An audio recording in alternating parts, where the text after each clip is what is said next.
Assalamualaikum warahmatullahi wabarakatuh. Innal hamdalillah nahmaduhu wa nasta'inuhu wa nastaghfiruh wa na'udzu billahi min shururi anfusina wa sayyiati a'malina. May yahdihillahu fala mudilla lahu wa may yudlil fala hadiya lahu. Asyhadu an la ilaha illallah wahdahu la syarika lahu wa asyhadu anna Muhammadan abduhu wa rasuluh. Ya ayyuhalladzina amanu taqullaha haqqa tuqatih wa la tamutunna illa wa antum muslimun. Amma ba'du fa inna asdaqal hadits kitabullah wa khairal hadi hadi Muhammad sallallahu alaihi wasallam wa syarrul umuri muhdatsatuha wa kullu muhdatsatin bid'ah wa kullu bid'atin dhalalah wa kullu dhalalatin finnar. Allahumma shalli ala Muhammad wa ala alihi wa sahbihi wa man tabi'ahum bi ihsan ila yaumil jamaah sholat subuh Masjid Al-Ijtihad. Ramadan telah berlalu. Hari ini kita pada tanggal 16 Syawal 1443 Hijriah.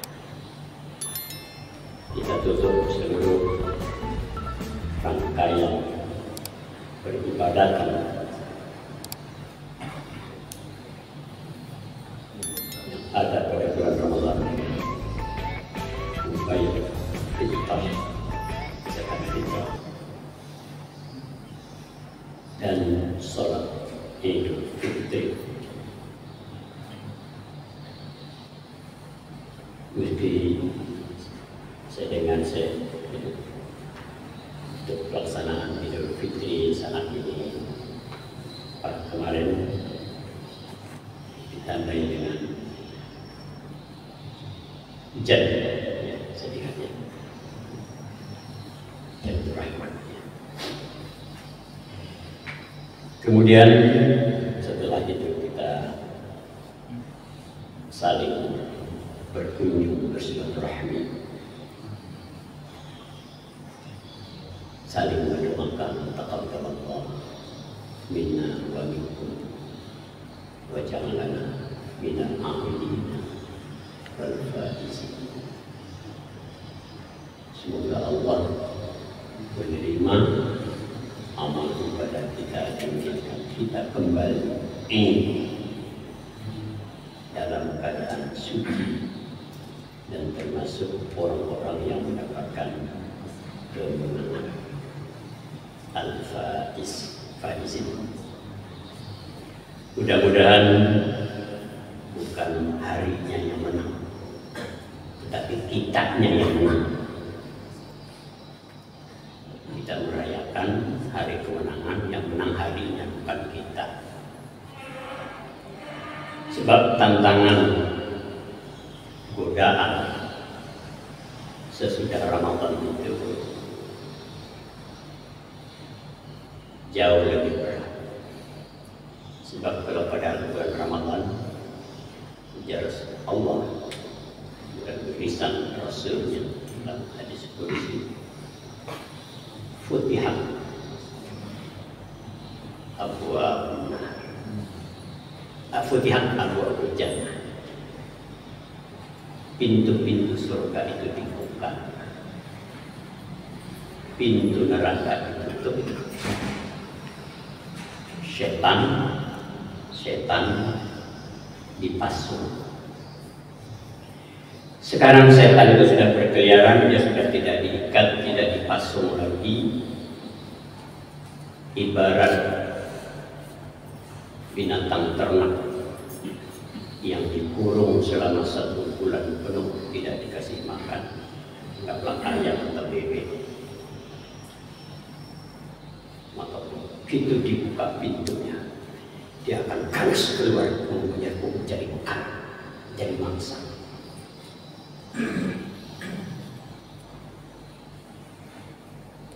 Sekarang kita berada pada itu. Pada bulan Syawal. Syawal itu secara bahasa bermakna peningkatan.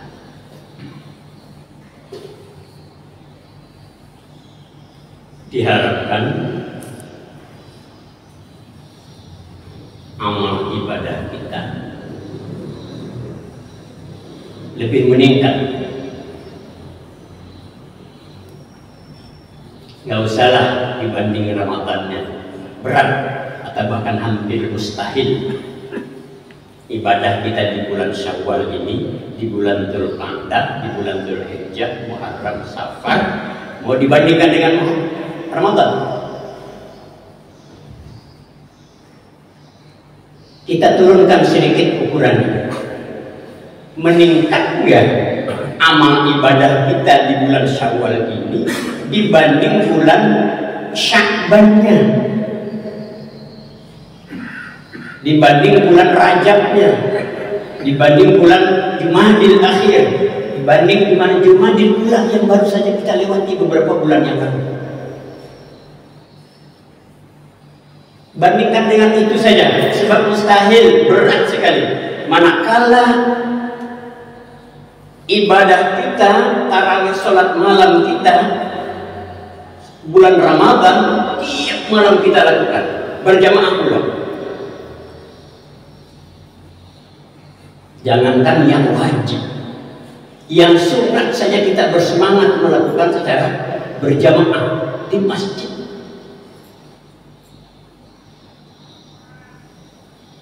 Berat kalau membandingkan infak sedekah kita di saat kita baru terima THR dengan tidak ada terima ini. Jadi ukurannya dengan bulan sebelumnya.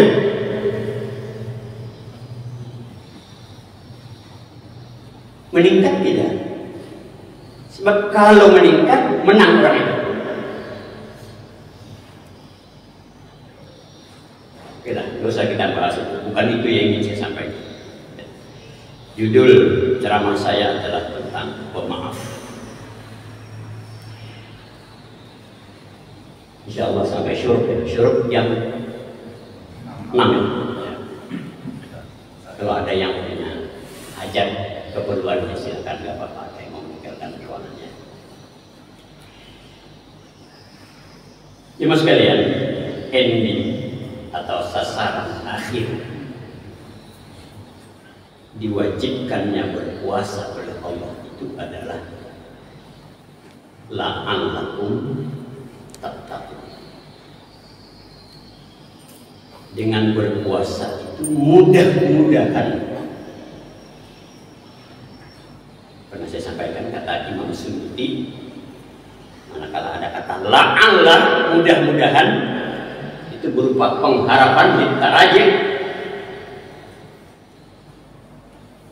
Orang yang berpuasa itu bisa menghasilkan manusia-manusia bertakwa, bisa juga tidak, karena dia hanya pengharapan. Tergantung kita.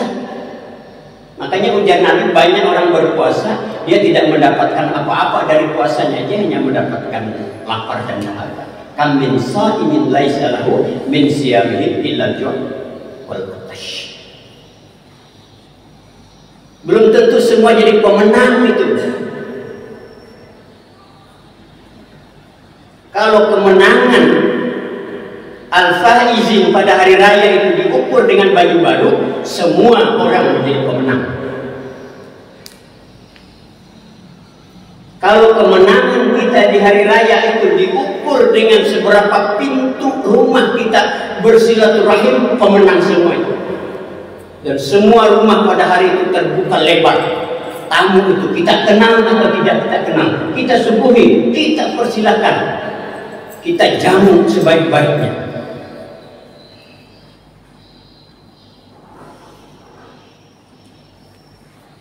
Bukan itu ukuran kemenangan. Nah, salah satu manifestasi daripada takwa itu, mari kita lihat di dalam Al-Quran, surah 3 Ali Imran ayat 133 sampai 134 saja. Ada 3 indikator ciri orang yang berpuasa tadi, orang yang menang tadi itu. A'udzu billahi minasyaitonir rajim. Wasari'u ila maghfiratin mir rabbikum wa jannah arduhas samawati wal ardu u'iddat lil muttaqin. Itu 133. Alladzina yunfiquna fis sarra'i wad dharra wal kadhiminal ghaidh wal 'afina 'anil nas. Ayat berikutnya ada lagi. Perhatikan.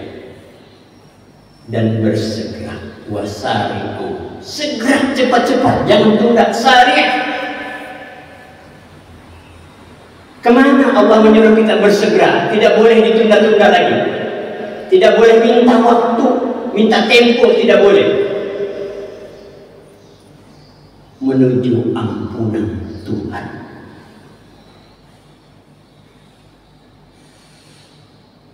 Karena itu dalam Islam itu bermaaf-maafan itu tidak perlu menunggu hari raya. Begitu kita berbuat salah, maaf. Begitu kita berbuat dosa, beristighfar, mohon ampun, bertaubat kepada Allah, bersegera.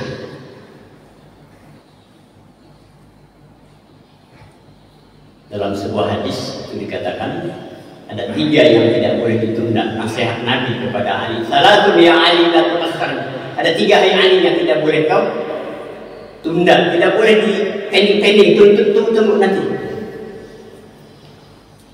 1, sholat wajib kalau sudah sampai waktunya jangan ditunda. 2, anak gadis, kalau sudah ada yang melamar dan sepupu cocok, jangan ditunda.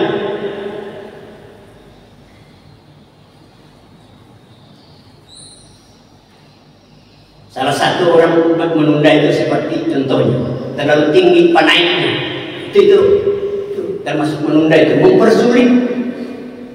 Tapi insya Allah warga Muhammadiyah akan terlalu tinggi. Ini kabar gembira bagi Ustaz Riza atau siapa-siapa yang belum ya. Jadi warga Muhammadiyah saja. Insya Allah anak gadisnya tidak terlalu tinggi naiknya.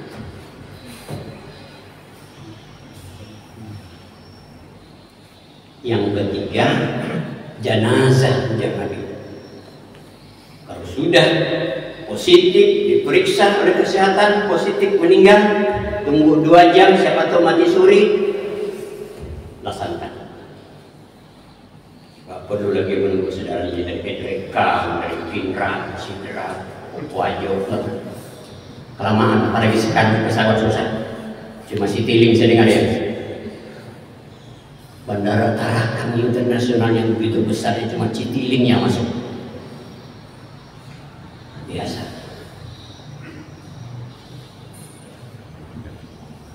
Tambah berat kayaknya kita ya. Susah. Mau lewat darat Samarinda sangat banjir memang.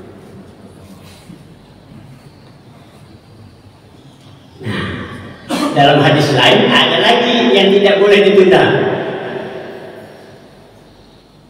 bayar utang. Kalau sudah ada itu jangan tunda utang. Sampai sempat malu yang mengutangi ini untuk nagih. Orang berutang yang baik itu belum ditagih sudah banyak. Apalagi yang nggak boleh ditunda. Mohon ampun, nggak usah pensiun, ayo Pak.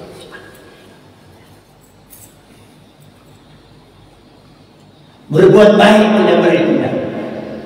Berbuat baik janganlah ditunda-tunda. Ada kan? Nasihatnya Bimbo itu ditulis oleh syairnya itu oleh Taufik Ismail, Haji Taufik Ismail. Taufik Ismail itu anak seorang ulama besar, Kiai Haji Abdul Ghaffar Ismail.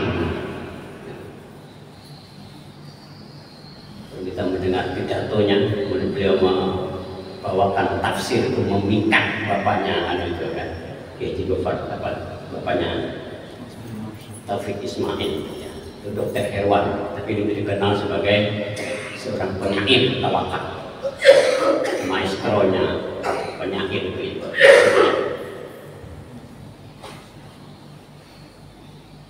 Jadi mohon ampun itu tidak boleh ditunda-tunda.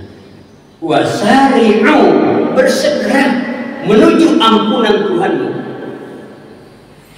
Ila maghfiratin min rabbikum wa jannah, bersegera menuju surganya Allah. Jangan ditunda-tunda juga menuju surga itu. Menuju surga itu dengan jalan amal soleh. Makanya di Muhammadiyah itu pertama pemuda Muhammadiyah fastabiqul khairat, berlomba-lomba. Fastabiqul musabaqah, musabaqah itu kan artinya berlomba. Tilawatil Quran, baca Quran, berlomba-lomba. Saya lihat di grup ya, ramai di PJM Sambandung akan membangun sebuah masjid. Kita juga bikin Azizmu, bikin gedung. Sebentar lihat ya, Jalan Mangga 3, Universitas Muhammadiyah Berau, Banjarmasin, itu UMB juga namanya, Universitas Muhammadiyah Banjarmasin. UM Berau ya, UMB ya, UM Berau ya. Itu juga akan membangun. PCM Gunung Tabur juga lagi membangun masjid. Insya Allah awal Juni ini sudah dimulai, ya, sudah dimulainya. Karena sudah ada hamba Allah yang siap ngedrop besinya, dan uang di tangan sudah ada 60-an. Kata Pak Sekda ketika kita bersilaturahim ke rumah beliau, diundang dan beliau ya, diundang beliau Pak Indra ya, kalau sudah ada selesai gambar, selesai rak proposalnya. Saya nggak bisa bikin proposal, nggak pernah juga bikin proposal. Nanti saya minta tolong yang bisa lah, siapa di PMK ini yang bisa bikin kan. Ya setelah gambarnya selesai, baru selesai saya serahkannya. Karena kata beliau sebaiknya dimulai saja ya. Karena hibah itu berdikasih kalau sudah ada pergerakan pekerjaan. Ceritanya begitu, saya nggak tahu ya. Ya sudahlah, karena ditawari ya. Saya bukan saya yang minta ya, kalau ditawari ya. Karena prinsip saya itu tangan di atas lebih baik daripada tangan di bawah. Daripada saya menyodorkan proposal itu bermental peminta-minta. Tapi karena ditawari, namanya kita tolak kan. Kata beliau minimal 200 lah, nanti kita usahakan. Diusahakan tahun ini. Insya Allah awal Juni ini kita mulai.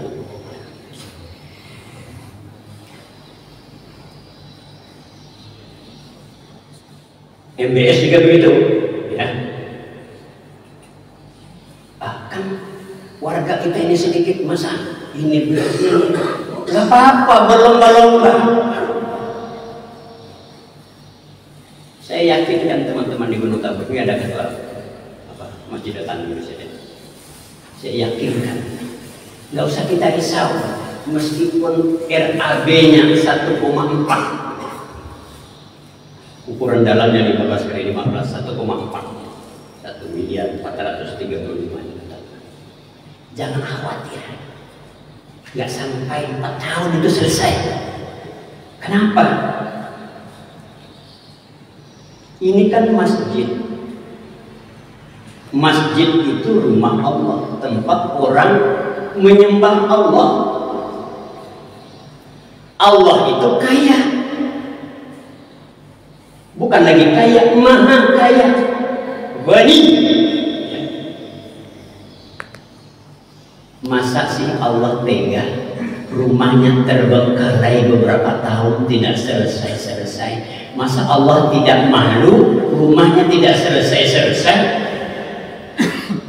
pasti selesai. Allah itu kaya, banyak caranya. Allah akan tunjukkan jalan asal kita serius di dalam berjuang ini. Tidak percaya asal menjadi Allah. Lihat surah 29 Al-Ankabut ayat 69, ayat terakhir di surah Al-Ankabut. Walladzina jahadu fina lanahdiyannahum subulan. Pakai kata jamak lagi. Orang-orang yang berjuang bersungguh-sungguh di dalam menegakkan agama Allah, di dalam berjuang berdakwah, kami tunjukkan bukan lagi satu jalan, subulana, jalan-jalan kami. Tidak disebut berapa di situ, mungkin 1000 jalan, bisa lebih dari itu. Allah tidak kekurangan cara untuk menunjukkan kita di dalam menyelesaikan setiap permasalahan kita, asal kita bersungguh-sungguh. Walladzina jahadu, jihad, kan nama masjid kita ini al-ijtihad, orang yang bersungguh-sungguh menguras pemikirannya, otaknya, bagaimana caranya orang berijtihad. Jadi jangan ditunda-tunda menuju surganya Allah di dalam berbuat baik itu. Apapun yang kita bisa, sekecil apapun peran kita di muka bumi ini, yang penting kita berbuat baik. Hatta hanya sekedar menyingkirkan duri dari jalanan, apalagi ada beling, apalagi kayaknya ada paku di jalanan, singkirkan. Kecil menurut pandangan manusia, besar di mata Allah Subhanahu wa ta'ala. Aduh Ustaz, saya cuma mampunya 50.000. Cepat keluarkan.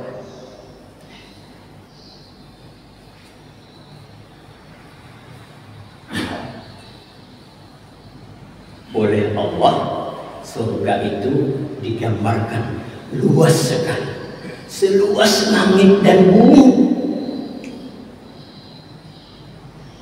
Untuk satu orang, ayo.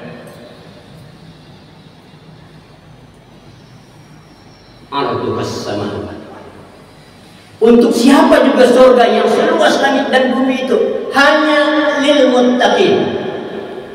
Uiddat lil muttaqin. Allah jadikan hanya untuk orang yang bertakwa. Dan puasa tadi menghasilkan, mengkader, mendidik kita, membina kita menjadi manusia-manusia bertakwa.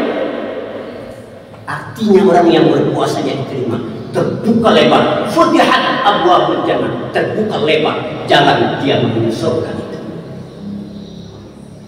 Makanya harus kita sungguh-sungguh berpuasa itu, karena surga yang ingin kita datangi di surga. Lihat anggaran dasar rumah tangga Muhammadiyah. Kenapa kita ini bermuhammadiyah? Dengan bermuhammadiyah itu di dalam anggaran dasar itu kita digiring untuk masuk ke dalam surga Jannatul Ma'in. Jadi kita ada kebanggaan, kita ini bermuhammadiyah ini karena kita ingin menuju surga. Berlomba-lomba berbuat baik. Karena itu di dalam Al-Quran yang sering, bahkan tiap Jumat, bahkan terbiasa saya kalau ceramah itu, pidato itu, pasti ayat ini saya bawakan. Ayat 102 surah Ali Imran. Ya ayyuhalladzina amanu taqullaha haqqa tuqatih wa la tamutunna illa wa antum muslimun. Ujar Allah, wahai hamba-hambaku yang beriman, bertakwalah kepada Allah. Bertakwa dengan sungguh-sungguh, dengan sebenar-benarnya takwa. Dan jangan berani mati dulu kalau belum bertakwa. Wala tamutunna illa wa antum muslimun. Kita jangan mati dulu kalau belum bertakwa. Harus bertakwa kita ini. Karena itu bertakwa terus. Kita nggak tahu umur kita ini.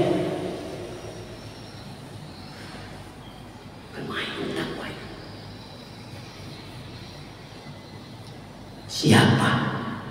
Dalam ayat ke-134 Allah jelaskan ciri orang bertakwa itu. Satu, berinfak, menafkahkan sebagian rezeki yang Allah berikan, baik ketika dia baru terima THR maupun tidak, baik ketika lapang maupun ketika singkip. Apa singkip itu Pak Bita? krisis moneter.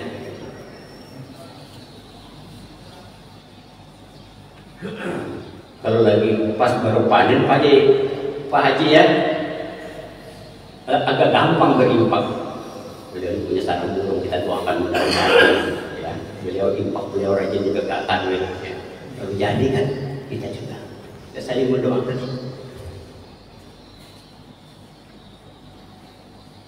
Saya sarannya belum bikin, dia mau doakan apa? Ya, yang kita doakan yang sudah ada saran.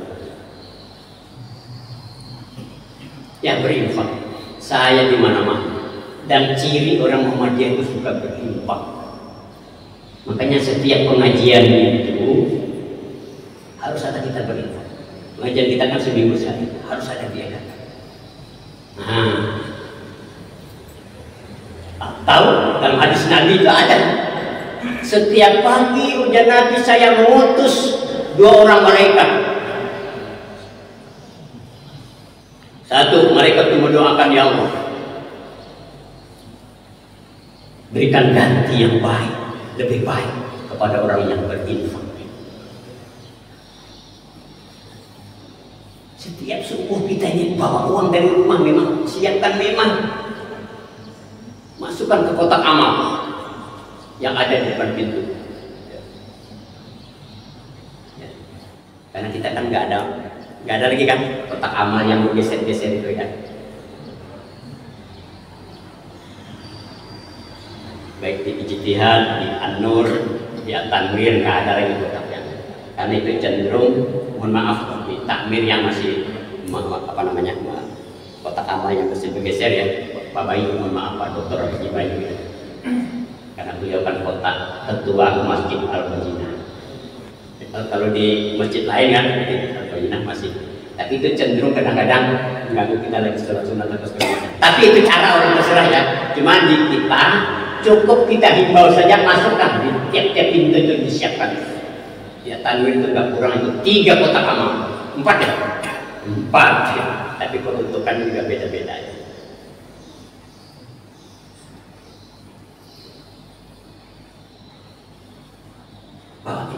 Bawa uang tiap pagi, nggak mau kita didoakan, tidak dijelaskan berapapun, mau 5.000 mau 2.000, tapi tiap hari kita berinfak.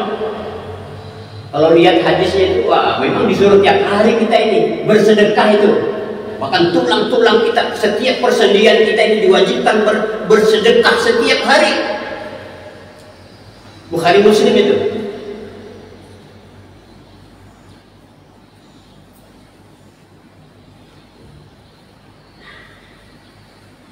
Ya, biasakan berinfak setiap hari, ketika senang maupun ketika singkiptan itu.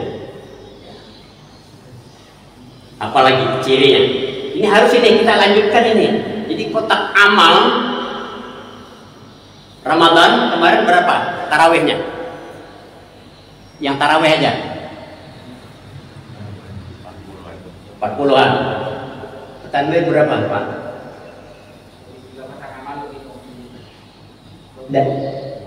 Dari berapa kotak amal? 3, 20, separuhnya.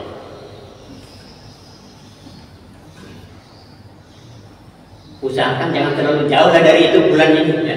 Kalau dia mampu 40 tadi, ya mungkin sehari 1 juta lah. Dan ambil tiap hari. Ya. Bendahara itu ditugaskan untuk mengambil uang kotak amal, buka tiap hari supaya kalau ada yang butuh mendadak tanpa sepengetahuan kita, dia tidak mendapatkan apa-apa. Karena ada yang butuh dari jokernya sendiri kan, joker sendiri dia tanpa sepengetahuan kita. Nah, kalau kita ambil tiap hari, dia nggak mendapatkan apa-apa, kecelek aja dia. Ya.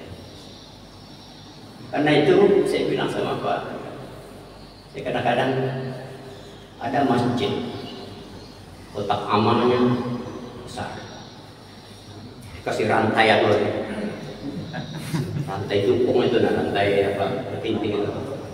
Wah, beliau ini saya pakai ini karena dikasih Pak Sanusi nih. Ya ini saya baru lihat dari beliau ya. Ya yang Pak Sanusi kasih saya. Karena tanda terima kasih itu kita pakai, bukan disimpan. Tanda terima kasih kita dikasih Allah kesehatan itu kita pakai untuk menuju masjid ini. Saya kasih ke kaki itu sehat. Berterima kasih.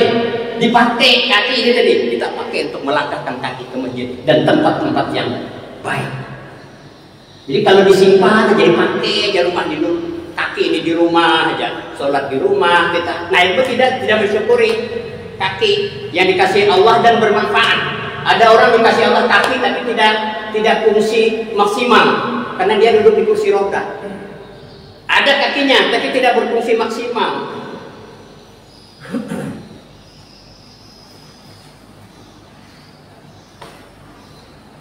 Kalau kotak amal dikasih gembok besar 2-3 biji lagi saya lihat pakai rantai, saya begitu masuk itu begini aja pikiran saya.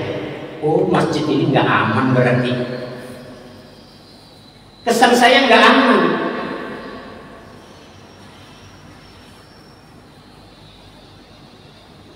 Begitu masuk di mana CCTV, berarti nggak aman ini masjid.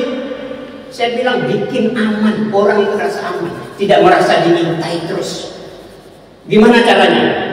Caranya ya diambil terus. Nanti dia bongkar, dia kalau pemain itu juga dia kan nggak bakalan. Pasti pemain baru. Kita lihat dari cara kerjanya, kan sudah 2 kali ya dia takmir, ya. Yang pertama itu karena menurut kepolisian saya pernah mengikuti pelatihan ya, bukan pelatihan, pertemuan ya oleh kepolisian kepada para mubalik waktu itu di Tarakan tahun 90-an ya. Orang beraksi itu, orang berniat jahat itu, katakanlah maling, itu antara pukul 1 sampai pukul 4 itu aja. Dia nggak mulai pukul 8 kotak amal, nggak mau pukul jam apa biasanya. Itu antara pukul itu. Berarti uang kotak amal harus diambil setelah sholat isya. Orang berinfak juga setelah sholat isya kecil kemungkinannya memasukkan uang ke kotak amal. Orang berinfak itu. Orang berinfak itu banyak pada saat sholat subuh, ya. Atau kalau di Martapura itu, ya, di masjid di tengah pasar itu, Masjid Al-Karomah namanya, masjid pasar Batuah di Martapura itu.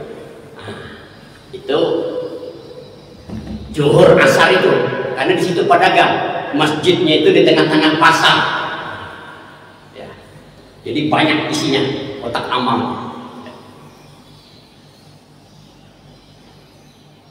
Jadi begitu, ya. Jangan kesankan masjid kita itu tidak aman. Kesankan orang itu nyaman. Kalau gembongnya aja segitu besarnya kurang aman. Atau menandakan kalau bagi saya bendaharanya malas ngambil tiap hari. Harus diambil tiap hari. Nah, cara kerjanya yang pertama itu karena dia jengkel, ya, akhir sampai palu-palunya aja ditinggalnya, hammernya, tukulnya itu ditinggalnya di situ. Berarti ini nggak profesional ini orang. Jejaknya masih bisa ditelusuri itu. Ya. Yang kedua, ya, pas malam hari raya, sesudah malam hari raya, pintar juga dia. Ada masjid yang belum mengambil hari raya itu uang kotak amalan. Oh nanti aja kita mau cepat makan soto apa segala macam. Halus caranya, pakai obeng, pakai ini nggak kelihatan. Tapi bergeser tempatnya. Jadi yang dulu nggak bakalan lagi dia datang karena dia nggak dapat apa-apa. Harus diambil tiap hari. Baik, apalagi ciri yang kedua? Setelah berinfak baik ketika lapang maupun ketika sempit, wal kazimina yaitu orang yang mampu menahan amarahnya. Ada perbedaan nggak kita setelah kita mengikuti pelatihan training center Ramadan selama sebulan penuh ini? Nah, ini yang ingin saya sampaikan pagi ini. Wal afina anin nas. baru masuk ceramahnya. Apa itu? Memaafkan kesalahan manusia. Karena kalau sudah dekat saya baca saja ya. Pemaaf adalah sikap suka memberi maaf terhadap kesalahan orang lain tanpa ada rasa benci sedikit pun. Itu pemaaf. Dan dia tidak ada keinginan sedikit pun untuk membalas.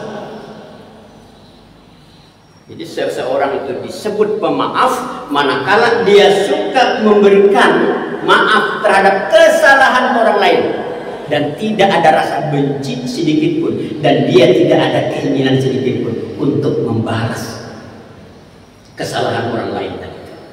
Itu dia baru pemaaf. Islam mengajarkan kita untuk memaafkan kesalahan orang lain tanpa harus menunggu orang itu berlutut di hadapan kita untuk meminta maaf. Karena itu, kata Quraisy Shihab, Profesor Dr. Quraisy Shihab, kita boleh saja pro kontra terhadap beliau, tapi bagaimanapun beliau adalah seorang ahli tafsir yang S1-nya, S2-nya, S3-nya di Al-Azhar, Kairo, dan konsisten, linier, mulai S1, S2, S3-nya bidang tafsir. Karena kan sekarang kan orang itu bukan, ya malah banyak yang nggak linier. Anggota DPD di Kaltara sana, ya S1-nya PSG, S2-nya hukum. Ya betul ya. Yang bagus tuh ini, berarti orang itu ahli apa udah sini ya. Dan beliau adalah seorang guru besar bidang tafsir di UIN Syarif Hidayatullah Jakarta. Kata beliau, tidak ditemukan satu ayat pun di dalam Al-Quran yang menganjurkan kita untuk meminta maaf. Tidak ada. Yang ada adalah perintah untuk memaafkan. Sekarang kalau hari raya gimana? Kita silaturahim. Minta maaf atau memaafkan? Minta maaf.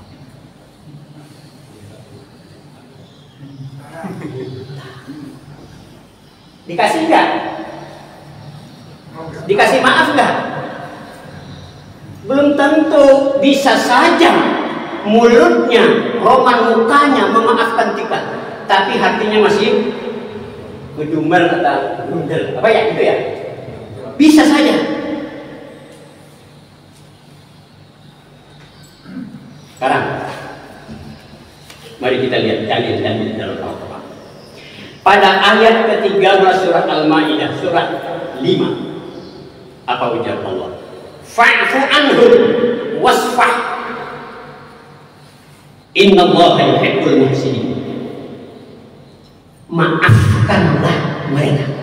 Maafkan, bukan minta maaf. Maafkanlah mereka dan wasfah, berlapang dada. Sesungguhnya Allah senang kepada orang yang berbuat kebajikan. Ayat berikutnya, ayat ke-22 dari surah An-Nur, surah 24. Masjid An-Nur itu nama surah dalam Al-Quran. Turunannya tanwir. Tanwir itu artinya bercahaya, mencahayakan, mencerahkan. Jadi An-Nur itu mencerahkan, bagaimana bisa menginspirasi orang, bisa menerangi orang. Surah An-Nur ayat 22, wal ya'fu wal yasfahu. Hendaklah mereka itu memaafkan lagi, dan melapangkan dada. Perhatikan surah Al-A'raf surah 7 ayat 200. Khudil afwa. Jadilah engkau itu pemaaf. Jadi perintah dalam Quran itu memaafkan, bukan minta maaf. Minal aidin ya, habiskan ya, nolkan ya, mulai baru kita ya. Jadi nggak ada dalilnya itu. Tapi bukan berarti nggak boleh dan harus itu. Kita maaf itu harus. Yang lebih utama, yang menjadi stressing Allah, ditekankan oleh Allah itu sebelum orang itu meminta maaf kepada kita, hati kita sudah memaafkan. Hati kita sudah memaafkan. Sebelum tangan kita ini bersentuh,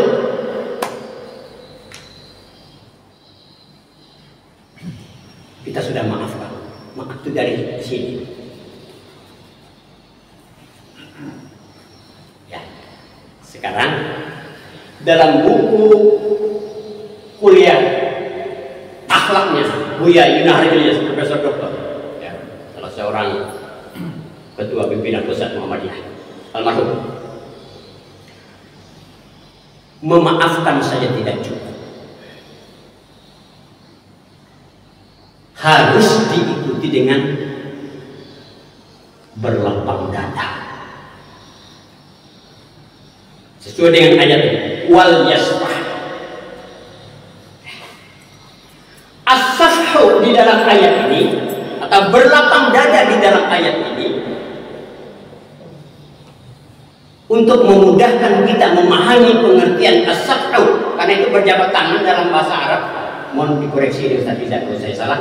Musafahah, orang jabat tangan ini simbol daripada kelapangan dada kita. Karena itu bilang Nabi sebelum lepas antara ini sudah selesai. Lapang dada. Ini untuk memudahkan kita memahami pengertian as-safhu, ada ilustrasi yang bagus sekali dari Buya Yunahar Ilyas. Saya baca saja. Ibarat menulis di lembar kertas.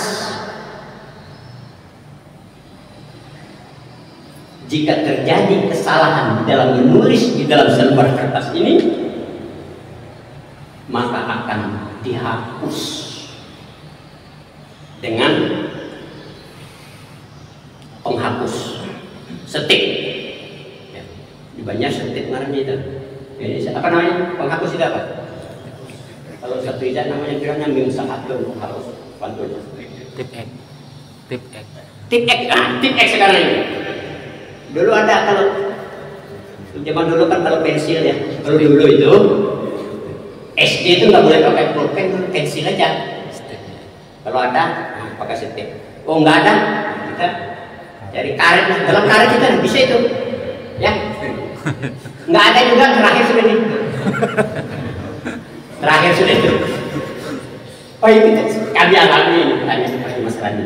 Ngalir pagi ya, pagi ngalami kita. Jadi lagi ya, jangan dilihat-lihat terus. Saya malah nanggung nanti ya. Tapi ya, serapi-rapinya kita menghapus, kita ini menghapus, tentu akan meninggalkan bekas. Apalagi kalau tiket kelihatanlah bekasnya itu. Ya, adakah kita tiket nggak kelihatan bekasnya? Ya ada, pasti dia bahkan lebih putih dia hilang, lebih tebal dia terasa. Pasti meninggalkan bekas. Bahkan barangkali kertas itu akan menjadi kusut pakai ini tadi. Menghapus kesalahan atau mentik kekeliruan tadi itu, itulah yang disebut dengan memaafkan. Al-af itu menghapus, itu memaafkan.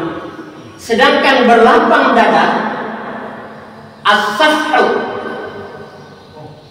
atau wasfah di dalam ayat ini, wal yasfahu itu adalah menukar kertas yang salah tadi, kita ganti dengan kertas yang lain, yang baru sama sekali. Artinya apa? Seseorang itu kalau sudah memaafkan, dia ibarat tidak ada bekas sama sekali. Kalau masih diingat-ingat kesalahan yang lama, salaman, ya saya maafkan, tapi suatu saat bila ketemu diingat-ingat lagi, itu tidak wasfah namanya, tidak mengganti dengan yang baru, dia hanya memaafkan. dia punya memaafkan. Hanya menit X, tapi dia tidak mengganti dengan kertas yang baru.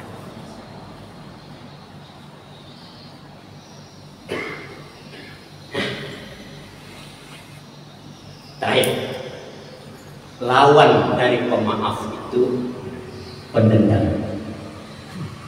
Pendendam.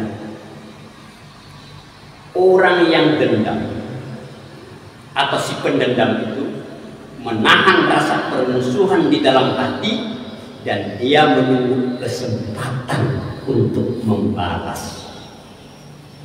Disimpan aja itu. Ada kesempatan, ada waktunya, ada saatnya saya akan balas.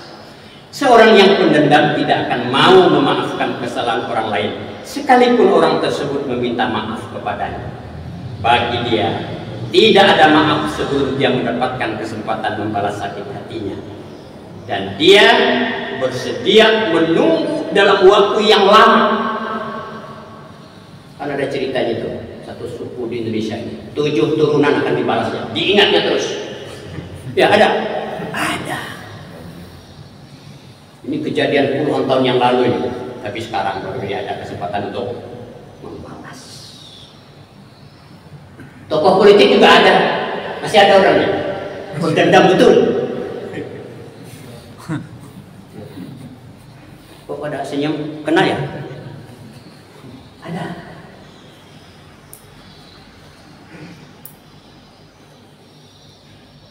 Orang yang enggan memberi maaf itu pada hakikatnya enggan menerima atau memperoleh ampunan Allah. Saya ulangi, ini kata-kata dari Ustaz Buina, Bapak Buya Imam Ilyas. Orang yang enggan memberi maaf itu adalah pada hakikatnya enggan memperoleh pengampunan dari Allah Subhanahu wa Ta'ala.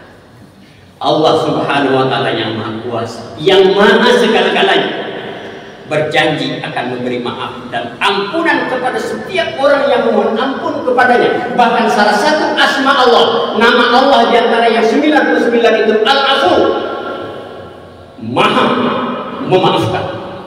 Bisa dilihat, kalau tidak salah urut nama Allah yang urut 88. Al-Afu, Maha. Lantas apa alasan manusia yang dhaif ini, yang lemah ini, tidak mau memaafkan kesalahan orang lain? Allah saja yang Maha segala-galanya, Maha memaafkan. Bahkan dalam sebuah hadis yang diriwayatkan oleh Imam Bukhari dan Muslim, seorang Muslim itu dianjurkan untuk membaca Allahumma anta rabbi la ilaha illa anta khalaqtani wa ana abduka wa ana ala ahdika wa wa'dika mastata'tu a'udzubika min syarri ma sana'tu abu'u laka, dan seterusnya. Apa namanya? Sayyidul Istighfar. Dalam hadis itu dikatakan, siapa yang membaca Sayyidul Istighfar ini pagi, kemudian Allah takdirkan dia meninggal pada siang itu, maka Allah masukkan dia ke dalam surga. Barang siapa yang membaca Sayyidul Istighfar ini sore hari, kemudian Allah takdirkan dia meninggal pada malam hari, dia Allah akan masukkan dia ke dalam surga. Kita butuh istighfar, ampunan Tuhan, bukan orang yang enggak menerima ampunan daripada Tuhan. Mudah-mudahan bermanfaat. Sama-sama kita tutup dengan doa penutup majelis. Subhanallah wa bihamdika, asyhadu an la ilaha illa anta, astaghfiruka wa atubu ilaik. Wabillahi taufiq wal hidayah. Wassalamualaikum warahmatullahi wabarakatuh.